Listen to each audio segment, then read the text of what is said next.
Hello everyone, welcome back. It's been a minute. Today I'm going to be going over some more figure photos, just going through the behind the scenes, the setups, the editing, all that stuff. This video is going to be kind of just me playing catch up because there were a lot of photos I took over the summer that I didn't include in my previous video, so this video is just going to be going over some of the extras. I do have a much bigger video planned for the very end of the year this year. Might come out early January, but it's going to be a big video and I'm working on that in the background, but I wanted to still make sure I posted something like this before the year got to its end. But yeah, more on that later on in the video. Let's begin. So the first photo I want to talk about is this photo I did with the Mafex Sam Raimi Spider-Man. This shot incorporates a 1/12 scale DHL truck, the side of this building, and a crowd of people walking. The idea is I have Spidey posted up with a camera, you know, crouched over here shooting photos and stuff. Kind of wanted to do him like looking over a crowd. I was inspired a lot by those like recent set photos from the current like it's Brand New Day, the current Spider-Man movie they're working on. That was the main inspiration I've been seeing. So yeah, vertical photo with him on top of the truck, crowd of people, side of the building, and I also added this lamppost on the side here. For the background, this is just a piece of cardboard that came with a NECA diorama. It has this really good print that I've used in a bunch of different photos. As for lighting, I have 2 desk lamps as well as 2 LEDs, mainly lighting Toby himself because I wanted the crowd to be shadowed a bit below him. And for a finishing touch, I added this guy reading the newspaper from the Daily Bugle, and there's a segment talking about Doc Ock. I've actually used this exact newspaper before. I did this shot where it's flying at the camera. Adding elements like this imply a greater world around the shot more than just what's on screen. It's a very effective way to contextualize a scene like this. It adds some nice storytelling to the picture. In this single photo, I'm able to introduce Spider-Man, the people of New York, a villain that's terrorizing New York, and the fact that Spider-Man's like a photographer for the Daily Bugle, which is the newspaper he's reading. There are a bunch of moving parts that make the photo more interesting. Anyway, back to the shot at hand. Here's how the final picture ended up looking. I then opened up Lightroom and I tweaked it a little bit, you know, just more saturation. I really brought out my mid-tones and my highlights here. I really love the color wheels you get in Lightroom to do some cool color grading because I made the shadows a bit cooler, that way it contrasts with the warmer colors on the truck and on the background. I also am a big fan of masks in Lightroom. I use those to isolate specific parts of my editing in the picture. Like a lot of these masks just make areas darker. So like I masked the crowd below, make them darker. I put a mask on Toby and the dude reading the newspaper, raising clarity, making them sharper, more in focus, stuff like that. The editing stage is where I kind of get the last say in where your eyes go when you first look at the picture, and I wouldn't want you to get distracted by like this street sign being too bright, for instance. I want you to look at Spider-Man, so I'm gonna make him stand out more and the rest not stand out as much. But yeah, that's everything that went into making this shot. I'm very happy with this one. It's a very classic ACBA type feeling photograph, you know. I think if I were to talk to somebody who knew nothing about this hobby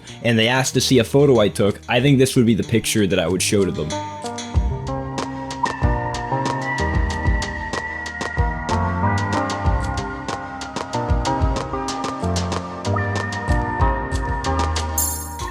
So the goal was to recreate this one gyro art, green colors, close portrait, and I want to do the rain effect here with real water. As far as doing the pose, it's really simple. He just has his hands on his hat, but to shoot it how I want, I had to take a few steps back.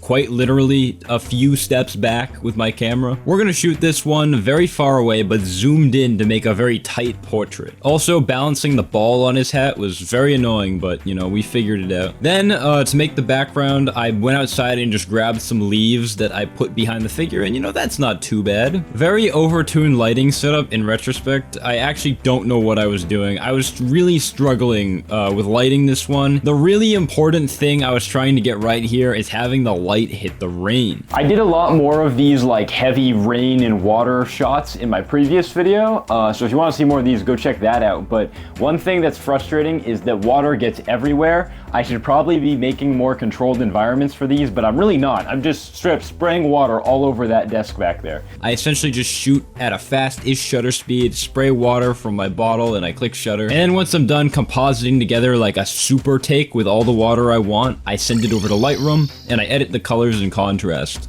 which I essentially just made more bright, more vibrance, just wanted the richness and the contrast of the colors to like look good, to make up for how ugly the shadows looked. But I would have liked for this shot to come out with more accurate colors to actual JoJo artworks. Like, I do like this. I think the rain really sells it. Last video, I got a lot of practice doing rain like this, and it definitely came in handy here. But I don't know. I think I can do better with the colors. I am happy with this, but I definitely did struggle with getting it to look like what I wanted it to look like.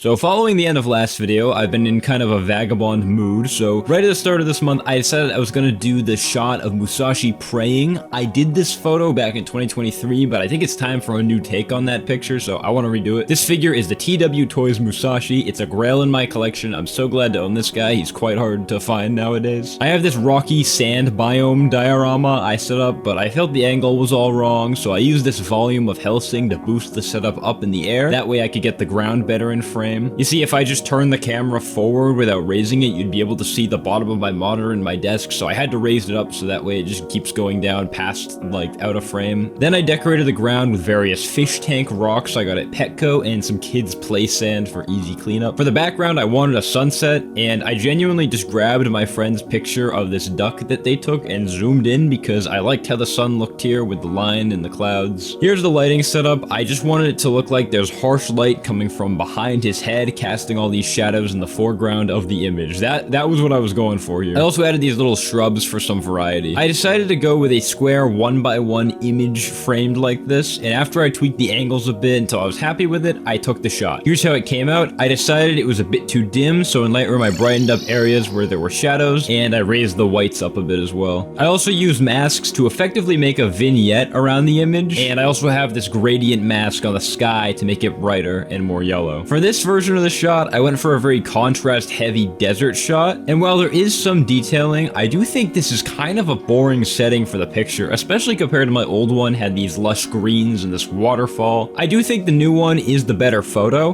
but I do want to do something with that waterfall and this Musashi figure again sometime soon. That's a really cool setup to put the figure in. However, regardless, I think this turned out pretty alright, and I like the depth here with all the rocks and stuff, and it's a good composition. I'm happy with this. It's a good recreation, but I do think that something happened over the last like 2 years, and I feel like now sometimes I default to making setups a little bit too simple, so it's important, I think, when I adapt a panel like this to really think about more than just the pose, but also like what scene am I putting the character in. So going forward, I'll be more mindful of that, I think, is the takeaway here.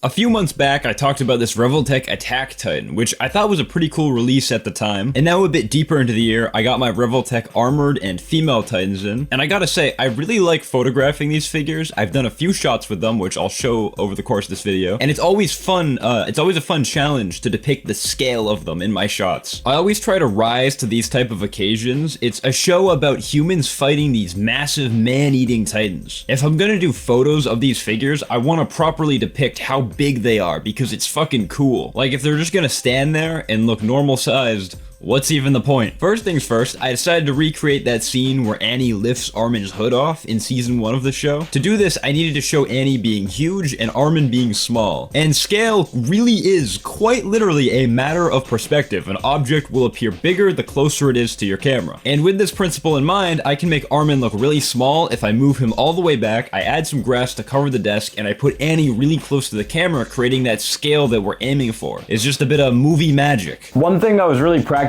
with these photos in particular is just like how I can make scale something I can control a lot better. Like, how can I force perspective by just moving things closer or further away? Just really trying to break down that barrier of like, if I want something to be big, it actually has to be big. Because that's something that I think I struggle with a lot in my photos, is showing the scale between two objects.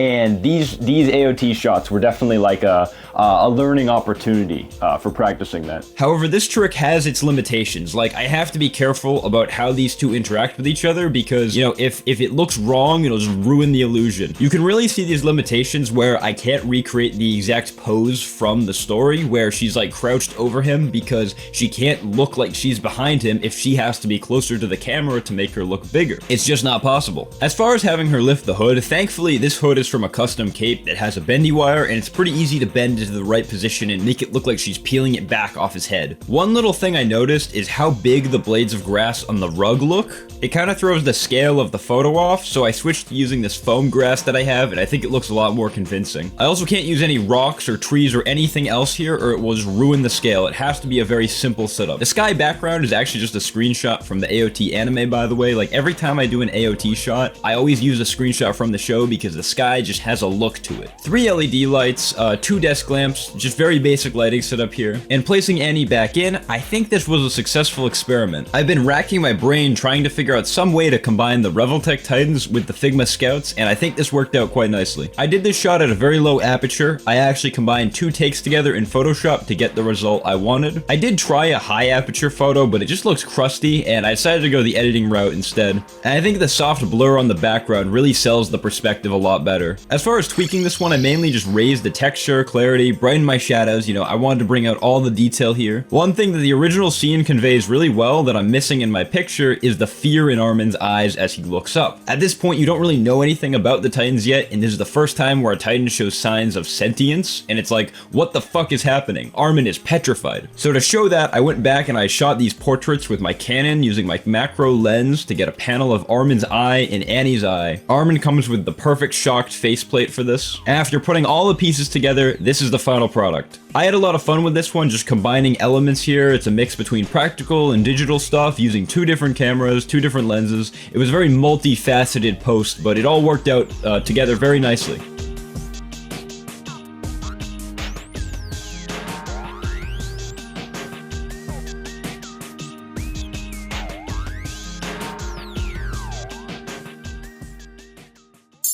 Okay, so continuing on the last segment, using perspective to make the 6-inch tall Titans scale with the 5-inch tall Scouts, you know, very inaccurate scaling, but we're making it work. I'm gonna flip the idea a bit, where instead the Scout is really close to the camera and the Titan is really far back. I want to do that scene where Mikasa watches Eren and Reiner fighting in the background. This is one of those setups that began with just a cool pose, and I built a scene around that. For this shot, the grass rug from the previous segment actually works perfect because the foreground is supposed to look further away, and using bigger grass helps sell that. Then I added this 1/12 scale tree to the foreground and some tiny trees to the background. The idea is that you'll look at this and in your head you'll go, oh, that's really far away, look how small the trees are compared to the one that's close up. For this shot, I wanted it to look like parts of the photo are really close and others are really far away. So I added this rock next to her as well, which is something I tried with the Annie shot, but it didn't really work because it's kind of the opposite idea. It goes to show that just because something doesn't fit with one shot doesn't mean it won't work for another, you know? Anyways, I built upon this idea by using normal sized props in the foreground, super small props in the back, like look at this tiny mountain and trees. For the sky, just another screenshot from the anime. Very glossy lights here, like a bunch of LEDs,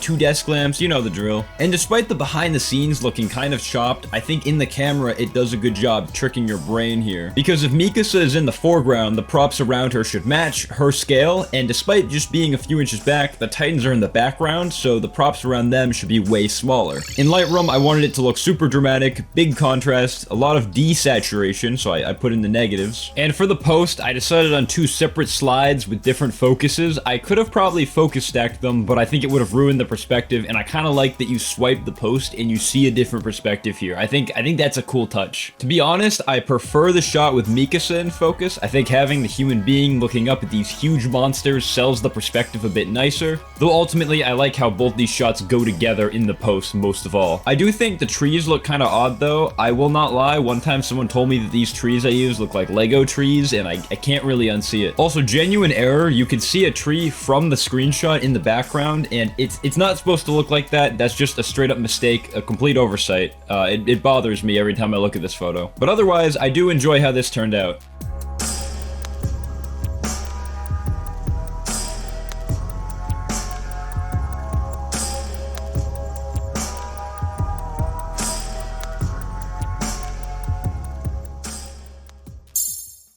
So I've been trying to do this thing where each month I do a collaborative post with Diego and Ray where we pick a character or a series and we all do photos in our own style of that theme. So it's one post with 3 different photos all following the same theme from 3 different photographers, me, Ray, and Diego. For the month of August, we decided to do a Hatsune Miku collab because Miku's birthday is at the end of August, and we decided to kind of center this around that. For me personally, I decided to do a shot of the Figma append Miku, which is actually the 100th Figma, fun fact. This is one of those Miku designs that has a really particular look to it, and I think the Figma did a great job capturing its elegance as a figure. I have done a shot with this figure before of her floating, and this was a cool picture to take at the time. I oftentimes see this Miku associated with like black backgrounds with like glowing white and teal lights, and also usually like aquatic life and fish and water and things like that as well. My friend Goober gave me this great idea to use the indoor fish effect that came with Solo Wing Crollo, and honestly, this is perfect. Like, you know, it's not every day a figure comes with a bendy wire fish accessory like this. So the idea I have for this shot is to copy the pose and overall idea from this artwork, and I'm gonna put everything in this black background I have in my light box, with 3 harsh lights on Miku and the fish. And then the big thing I want to do here is I'm gonna dump water everywhere and shoot at a very fast shutter speed. That way I can get a freeze frame of the water droplets all midair splashing everywhere around the figure. And the first thing I did is I just put water on the ground here to see how the reflection would look, and when I was happy with how that was looking, I just started dumping water all over the setup, and I used a remote to shoot the picture whenever the water was midair. And because I shot the photos at 1/640th of a second, I was able to get some takes that were pretty solid like this, where you can see the water droplets frozen in air. But so far, this isn't exactly what my idea was. I wanted water everywhere. But this time, a miracle happened, and I was able to get this take right off the bat, which this is so fucking good. I don't think I could do this better if I tried. Like, time and space bent around me as I took this picture. Look how perfectly spread the splash is. There is nothing edited about this yet, and I just love how it looks. Obviously, I have to edit at the stand, and I'm gonna edit the colors, and I'll probably mix in a few other takes, but like, this is pretty fucking good just right off the camera. And I especially love how I have the black background with the lights pointed at the water, so it makes the splash really pop out when you look at this image. It's super eye-catching, and it's exactly what I was aiming for. It's very rare that I sit down with a complicated idea like this, and it's just very easy to do.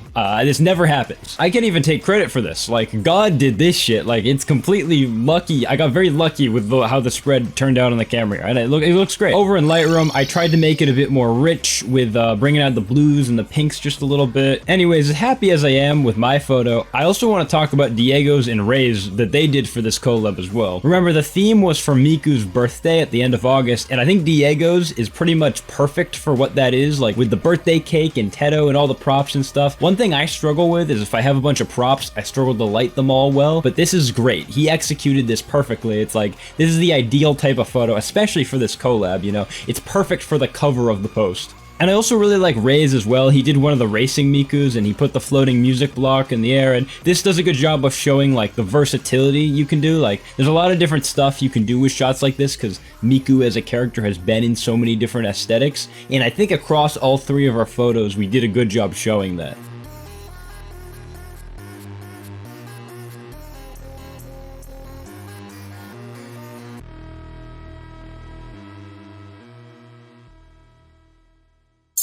So I have this diorama that's like the inside of a train cart, and I want to do a shot of Spike Spiegel fighting like a bunch of dudes all trying to attack him, and he's like kicking one of them, and I thought it would be cool to do that shot in this very claustrophobic room in the train cart. I emptied out my bin of nameless guys and gave them random accessories, like this dude trying to hit him with a guitar, or this stormtrooper in a suit with a revolver, or this ninja, or like the MEZCO Black Skull, and I just kept adding like whatever I had around, and you get this very diverse roster of people he's fighting. Very like thrown together amalgamation of characters from different series and figure brands all in one photo type of thing, and it just makes for a very fun shoot. Part of the inspiration here was that one scene in the Cowboy Bebop movie where he's on the train fighting that dude, I forget his name, but that scene's super cool. That whole movie is super cool. I think if you've seen the show Cowboy Bebop and haven't seen the movie, you gotta check it out. It's awesome. Also, I have this sound effect plate that I think came with something MEZCO. It's not a cutout. For the lighting, I have this desk desk lamp overhead, as well as these 2 LEDs on either side of the setup, and then one on the side over here. 16:9 aspect ratio, kind of going for something you might see in like a movie where you have this tight framing with a bunch of dudes in a closed off room like this. Overall, I'm pretty happy with the result. In Lightroom, I kind of just aimed to make the colors super saturated, and I tried to lean into that cartoon look that I was going for. A couple gradient masks to brighten and darken certain parts of the shot and bring out highlights and shadows, and yeah, that's pretty much it. Overall, this shot was very fun to make. I appreciate this picture in particular because it's very specific to the art of toy photography. Like, I can't imagine you'd think to draw this specific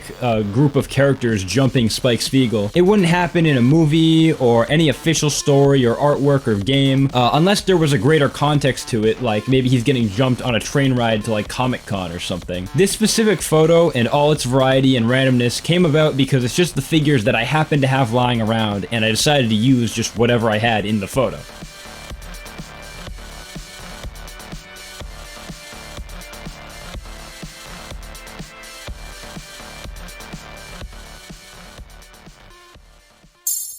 So I have this big metal tower. It's one of my favorite diorama pieces to use. For this shot, I want to have Spider-Man crawling down it with something happening in the foreground. Kind of figured this one out as I went. Also, for the record, getting Spidey to actually stay up here where I wanted him to be was a massive pain. I hated this. I should have just used sticky tack. Sometimes I'm just stubborn and I'm like, I can do this without sticky tack, and I spend like an hour posing a figure and balancing it when I could have just used sticky tack and nobody would have cared. But eventually it did work out. Also, while I'm on the topic of complaining, I hate Marvel Legends. They suck so much. Anyways, I wanted to do someone getting beat up in the foreground, so I started with Constantine robbing Patrick Stewart with a gun. Then I swapped out Constantine for Doctor Strange, and I added some basic LED lights with a blue accent. Then I grabbed this piping and I taped it onto a metal stand and I added it to the corner of the shot. I felt like it was kind of naked up there, so I decided to fill it with this prop. Also, the reason why that brick wall is there out of frame is because it stops the light from hitting the side of the pipe while letting it still hit Spidey. Like, I want Spider-Man himself to be lit pretty well, but I don't want the side of this pipe to be getting beamed with light, like it's like being accented on the side there. You know, that means that the lighting in this photo does not make any sense, but I think it looks better than if it did make sense, if that makes sense. Oh, I also added these cardboard shipping crates, and one more thing that I did is I added this red accent light above Spidey. I think I'm really back to doing these accent lights. They're pretty fun. They spice up the shots a bit. This is the current style I'm into. And here's how it turned out. I made sure to do 2 takes of this one with Spidey in and out of focus. And I really like how this came out, just off of camera. The only Lightroom edits I made were I just made him a bit more saturated. I got like a nicer red color going here. Also, some masks to create a few weird lighting moments, like that one metal bar just getting covered in light. I didn't really like the look of that. That's kind of what I was trying to avoid on the side of the pipe earlier. Also, I always make Spidey's eyes brighter. I just think it's a cool touch. I remember at this point in the summer, I was trying to get better at more traditional ACBA shots. I wanted to shoot superheroes in practical diorama setups with bright colors, nothing too realistic, and I wanted to really lean into the toy aspect with the pictures, and I also wanted to make sure I was telling a story with the figures. That was the direction I was aiming for, and I think you can really tell that if you look at this shot, if you look at that Superman shot I did, even the Cowboy Bebop one, that's a little different. I guess that's an anime thing, but you know, I just have a couple shots here where I was really trying to aim for that traditional ACBA look.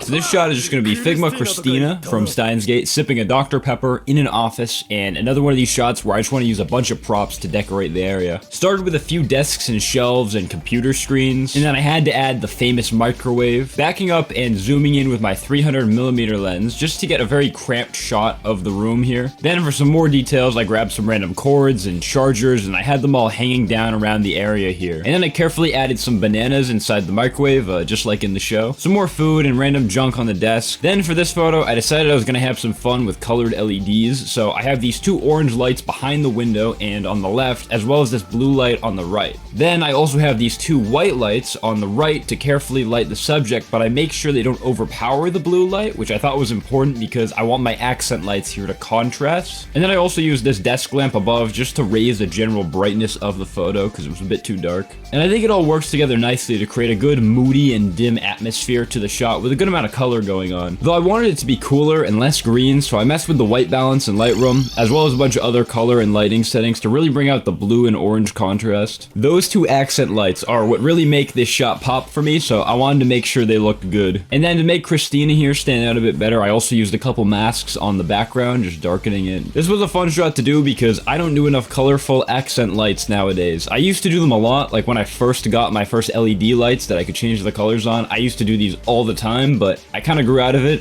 in the last couple years. I've also been working on using this lens more because I really like how it zooms in. It gets me some very nice, tightly framed shots, and I need to keep using it. It's kind of dangerous to use your kit lens all the time because then your photos all kind of just look the same, and I try to mix it up by just being like, yeah, you know what, today I'm gonna force myself to use the 300mm.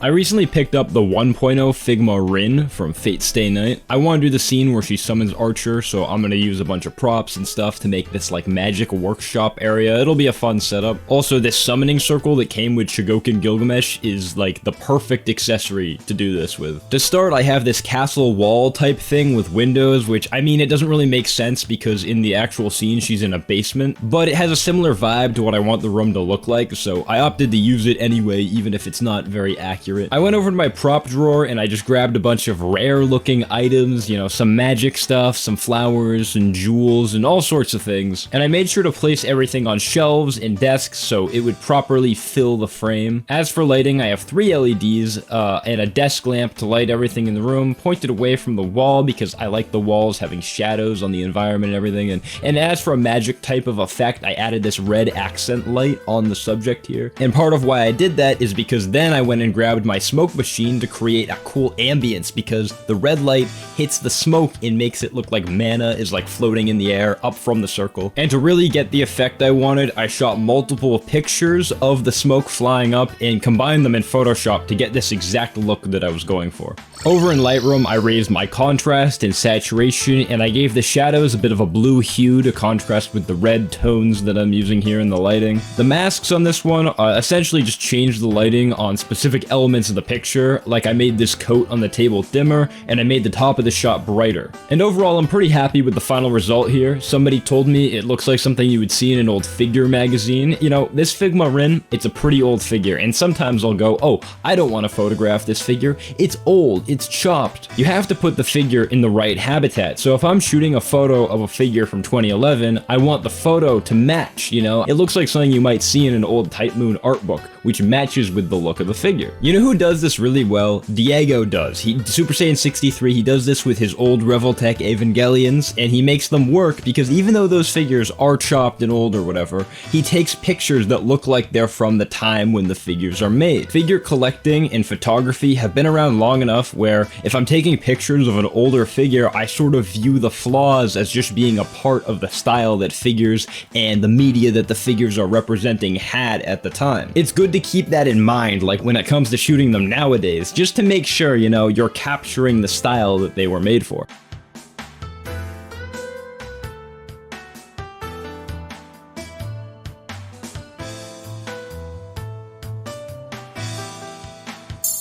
Okay, so a very specific recreation I wanted to do was this shot from the Evangelion opening, Cruel Angel's Thesis, Unit 1's hand covered in blood. It's one of those things that's barely on screen, but it always stood out to me. Very eye-catching visual. I'm gonna use the Dine action, because all I need in frame is the hand, and I think a bigger subject to photograph will be the key to making this look good. Just more detail, you know? I'm using the side of a 78 points diorama as the wall. I don't think I can get an exact recreation here, but I definitely think it's important to fill that part of the frame with something that kind of looks like a building. In the back of the shot, there's this bent street sign. It was really tricky to recreate. I won't even lie, I was struggling here. Because for how I'm trying to do this, it has to be so small, and no actual prop I have of a sign would work. I had to get kind of creative here. I ended up cutting up this sign-shaped thing right here and taping it. It's very small, and it creates a broken sign-shaped object in the background that's like the perfect size, and it is just held on with tape that you can't see because it's out of focus. For the background, I just used a picture from the show, and that worked out perfectly.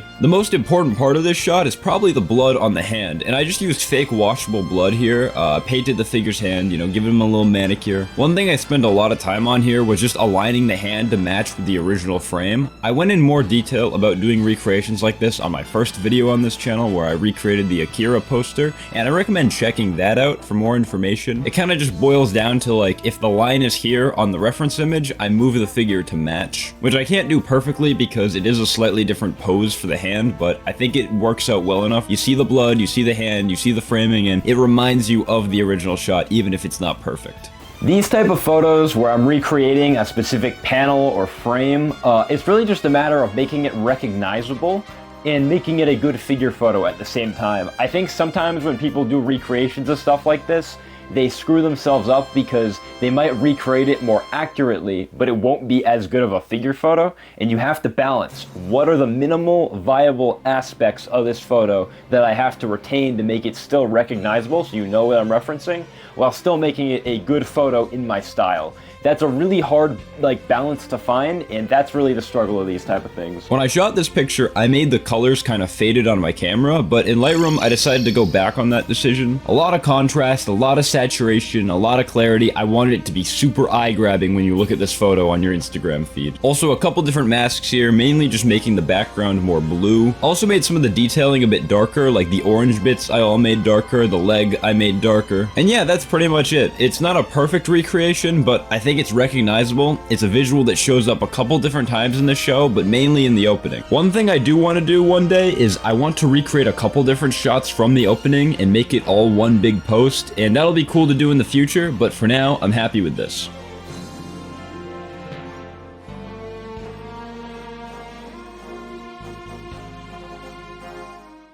So ever since that new Superman movie, the whole internet seems to be on that Superman wave, and I'm kind of here for it. I saw someone share this page of Superman saving a cat from a tree and giving it to this old lady, and I like that idea, and I'm gonna try to make that. In the original art, he's in this rural park type of area, so I want to make a very simple setup that looks similar to that is versatile enough where I can shoot it from different angles for different photos. For the grass, I'm using that foam base that I had earlier that I used in the shot with Annie, and also for this tree, I actually just went outside and I chopped this branch and I balanced it with this cat sitting up in the tree. This is the cat I'm using. Unfortunately, he's missing multiple legs, but I think I can fudge it where it won't be noticeable. And for the Superman figure, I'm using the MEZCO Superman. It's my personal favorite. I added to the setup with these two desk lamps, evenly lighting everything, and I started shooting. So to begin, I'm going to adapt these top two panels. Now, I don't have an old lady for him to be helping, so I'm using this Marvel Legends Gwen Stacy. It's pretty much the best thing I have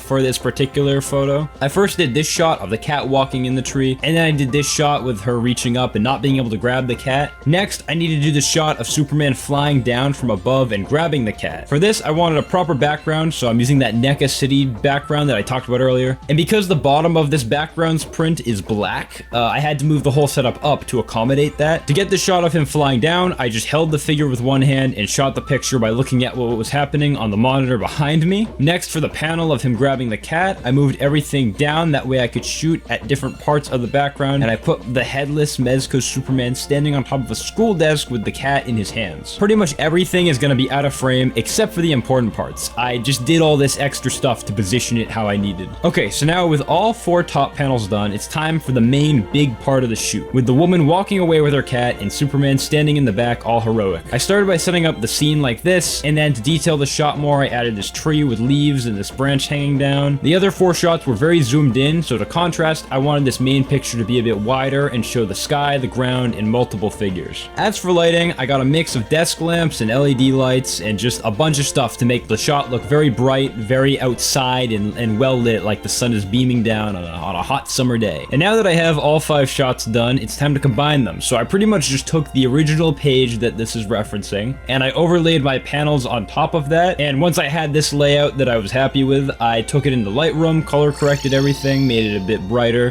more saturated, whatever. Brought it back into Photoshop, made a white layer on top, and cut out windows for each panel. And that's how I come up with this layout for each photo and combined it into one big page that was ready to be posted. You know, I actually screwed up with this, and I originally posted a version where the paneling has a hole in it, and you could see a part of another panel bleeding in. But because of how bad Instagram's compression is, it genuinely deletes these pixels from the image. So, like, I guess problem solved. Like, you actually cannot tell. In the posted version, there's no way of telling my mistake. And yeah, that's everything with this one. Quite pleased with how this turned out. It was a fun shoot to do. I do wish I had an elderly person for him to be helping. I think that would have hammered it in a bit more, but you know, this was cool to do. I've been seeing a lot of great Superman photos lately of him just doing mundane acts of kindness, and it was nice to kind of hop on that trend and make my own, so I love it. Very cool.